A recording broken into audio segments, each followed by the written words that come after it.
know how tuned in everybody is over here. Oh, so those The page. phones that went off? Yeah, I don't know if we fully appreciate the magnitude of what happened. I mean, you're talking about a terror organization with 100,000 missiles, 50,000 of which are guided missiles. Way bigger than Hamas. Hezbollah is way bigger than Hamas, much higher capability of Hamas. And the prospect of Israel having to go in and wage war against them is what Hamas's child's play compared to what Hezbollah is. I mean, before I even get into the details of what happened, as far as we can tell, my immediate thought when I heard this story yesterday, and it continued today, I don't know if it were, again today, a whole bunch of walkie-talkies exploded. Like yesterday was the pagers, today was the walkie-talkies. We're talking about thousands. We're talking about hundreds, thousands. Like 4,000 yesterday and another 1,000 today. I mean, we're talking. My immediate thought was Sefer Malachim and Chizkiyahu and Sancheriv. The story in Sefer Malachim Beis talks about Sancheriv's army, which had conquered the world, and is marching on Israel, and they're standing poised against Yerushalayim, about to conquer Yerushalayim, and I mean, Al Piderech HaTeva, there's nothing to do. They're lost. And Chizkiyahu davens, he goes to sleep. The next morning, all their officers are dead. Not the whole army died, but their officers all died. And the army fled because they no longer had any officers, and that was it. And my immediate thought was like, here's an army that overnight, in one moment, all the officers are incapacitated without a battle, without a fight. Okay, so today everything happens minister, so there's some way that you can explain it.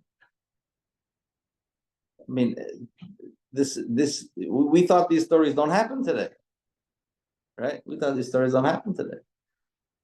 You have an army where all of their command structure, which are all the people that had the pagers, right? Instantaneously incapacitated. And what does incapacitated mean? Losing hands, losing eyesight, right? And not to mention all their communication is now incapacitated, right? And by the way, I heard that, just to add insult to injury, so what actually happened is that the Israelis had set up, of course they won't admit to any of this, but allegedly, they had set up a shell company, a European shell company, that they infiltrated the supply chain of Hezbollah. And Hezbollah ended up buying these pagers from a shell company, which ended up being the Israelis. And the Israelis planted explosives in them, a small amount of explosives. And they had the ability that when they wanted to, they can, send the code to the pagers, heat up the devices, and explode the explosives. That's what happened. I mean, this is like if you were writing a spy novel, Tom Clancy couldn't make this up. I mean, this is like, this is like, seriously, this is like stuff straight out of movies. It's like straight out of and like a sci-fi movie, not even like a Hollywood thriller. This is like.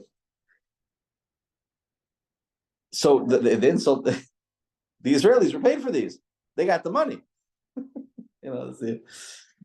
So, but there's another point that I want to mention with Sancheiriv that I think is important.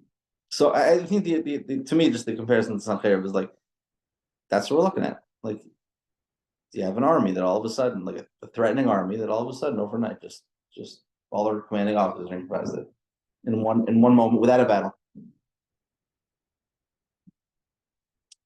The Gemara says, I don't remember all the pieces of the Gemara. The Gemara says, David HaMelech waged wars and won. And he thanked Hashem. He sang Shira. It goes on to describe a couple other kings in Yehuda, how they, each one did less and less of Hishtadlus. David HaMelech went out and fought. The other one raised an army and they didn't have to fight. And And then finally, it says Chizkiyahu laid in his bed, and Hashem did everything and killed the army, and he sang Shir. That's the Gemara says. So the question all before Hashem asks is, it sounds like Chizkiyahu was more worthy than David HaMelech. Right? It sounds like we're going up and up in levels of Hashem's protection. As David HaMelech had to fight, but Chizkiyahu didn't even have to fight. He could lie in his own bed and Hashem would take care of him. So I saw one of the Mefarshim says, no, that's not the pshat. No, of course, David HaMelech was more, was more chashuv than Chizkiyahu. He's the reason theirs. So why does the Gemara make it sound like Chizkiyahu was on a higher level than David HaMelech? So, I saw one of the pshat in the Mefarshim. The Gemara is not talking about the nisim that Hashem does. The Gemara is talking about the level of bitachon. David HaMelech was able to go out and fight and physically kill his enemies and still attribute it to Hashem. As the generations got lower and lower, in order to maintain their bitachon, they had to do less and less. They no longer had the ability to literally do it themselves and still think it's Hashem that did it.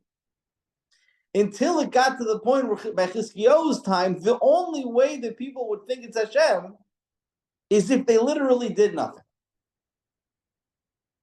That's the pshat in the Gemara. I think this is also applicable to our times. I was thinking the same thing until you told me that Israel sold to the phone. Well, yes, there's a. But the point is, like, the events are getting more and more ridiculous. And to me, it sounds like this Gemara. It's like, okay, we go win a war because we have armies and tanks and this and that. Ideally, we should be able to say it's Hashem. Because the highest level is to have an army and go fight with planes and tanks and soldiers and say it's not really us, it's Hashem. As time goes on, Hashem has to make more and more ridiculous Yeshuas for us in order to help. I mean, there's other ways Hashem can get us to pay attention. Baruch Hashem, this is the way that we're Hashem is making more and more ridiculous. Then we had the Iran thing with the missiles. I mean, the whole Iron Dome is an ace. Yeah. Right? But like, the Iron Dome's crazy ace, right? And then the Iran missiles, right? Like, now we're talking about, like, I mean, this is the stuff of like bad novels. Right? And this is what it takes for us to say. And even still, people know the Mossad's amazing. The Mossad is so brilliant. The Mossad is. It's like, what is it going to take for us to say that it wasn't us? Right? At what point are we going to honestly look ourselves in the mirror and say, okay, this is no longer our doing, right? Like, and that's the thought that struck me. It's like, Chizkiyahu literally had to lie in bed and have the army wiped out with zero of his input until the people could finally realize, okay, this is Hashem pulling the strings, not the army. That's our avodah in Golus, and our avodah is to realize that it's Hashem pulling the strings. So, it seems to me that the Yeshuas of Hashem and Baruch Hashem, thankfully for it, but it seems to me the Yeshuas of Hashem are getting more and more, again, ridiculous. And again, I mean it in a good way. And it seems to me that the point is that at what point are we going to recognize, like, okay, this isn't us? Like, we're no longer in control. Like, this shouldn't happen. Like, this shouldn't happen. This is not supposed to happen. This isn't normal. Like the Iran thing, when it happened, there was a moment where everybody was like, wow, this is incredible. And then, like, the next day we were back to like regular life. How many of these events does it take? Right. And they're getting more and more ridiculous. I mean, and even with this, so many things could have gone wrong. Correct. And that's the point. Like these things don't happen. This doesn't happen. This is a bad novel. Okay. This is one of those in the 90s, there were a couple of like the first like frum writers to write like novels. They're all about like Mashiach doing kung fu and karate. Those Like that's what this story is from, one of those novels, like that's what this story belongs, so like, like it's not even a Tom Clancy novel. Tom Clancy at least has some semblance of like research and history, and like, things have to make some semblance of sense. This plan would not make a Tom Clancy novel, right? Like it only fits in like those Jewish novels from like the 90s where like, the Kung Fu Mashiach master, like that's that's where the story fits, Like Like during- what's it gonna take for us to realize like, okay, this isn't us anymore. Like this is Hashem. I thought the peak of it was when during the funerals of yesterday's victims, the walkie-talkies go off. Oh, Yeah, again today. Yeah, I mean it's again, and to me, there's a message here, and the message is like, are we finally going to say, okay, this is Hashem? Like this isn't Mossad, Israeli ingenuity. I mean, yes, those are the shlichim and the kelim that Hashem chose, but the history of the world, nothing's happened like this on this scale. Like these are, we can be honest and take a step back and realize, like, when the pasuk says, that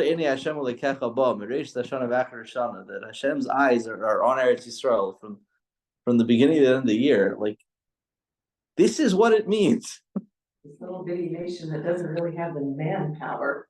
Right. Hashem is showing us this is how. Right. This is how we prevent. Well, but we'll see what happens, because Israel now is moving on the entire division up north.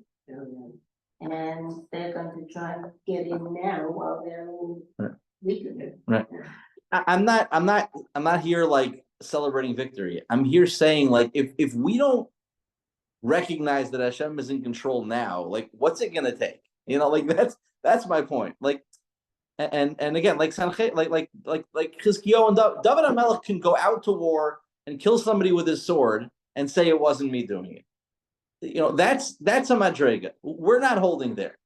We can't go out there and defeat an enemy that's militarily weaker than us and defeat them with conventional military means and still say it's Hashem. Fine, okay, we're not there, right?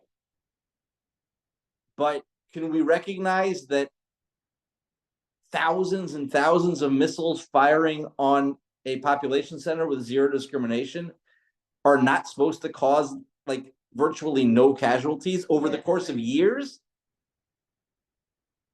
Right? Like, could we at least say on that level, that's Hashem? No, that's the Iron Dome. You see, that's There's the same thing in Iraq. right. The Scuds, yeah, the Scuds. But like, you don't even have to go back like this year, like, and it's like, okay, fine. No, you're right, because that was the Iron Dome, right? Okay. Iran shoots 300 and whatever ballistic missiles in one night, and no one gets hurt. One person. That's not, no, but that was the collaboration of the allies and Jordan and Saudi Arabia and the U.S. and the IDF and the Air Force. No, that wasn't that. 5,000 terrorists with their pagers blow up in their pocket at the same time, incapacitating their entire command structure. The Mossad. Like, at what point are we going to say this is Hashem? Is it literally going to take? I don't know. What is it going to take? So again, let's be the ones to recognize it. At the beginning of the 6th grade. Yeah, they wiped out. Yeah. Yeah. It was the same thing then. And a lot of people tell you, unfortunately, then because we didn't get the lesson. That's when the Yom Kippur War happened, and people got the lesson. It's okay. Hashem Yishmar. Hashem should continue to watch over us, and we should continue to recognize that the only thing that's protecting us is Hashem's protection. And Hashem lo. Just let everybody else know too. Yes, Hashem lo Yishmar. It was not the Mossad. It was not this. It was not Again, that. and it doesn't mean we don't have to think